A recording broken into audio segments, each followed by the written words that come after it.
Nasa ube na ang ating cassava cake na may toppings na, guys.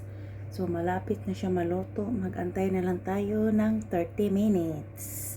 Guys, this is it. Pansit. Lami na kayo. Brown na brown. Lamion.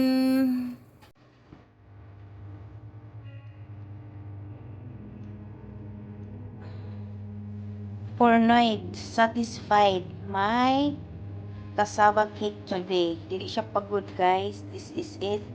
Kailangan siya i-yellow brown. Dapat jod.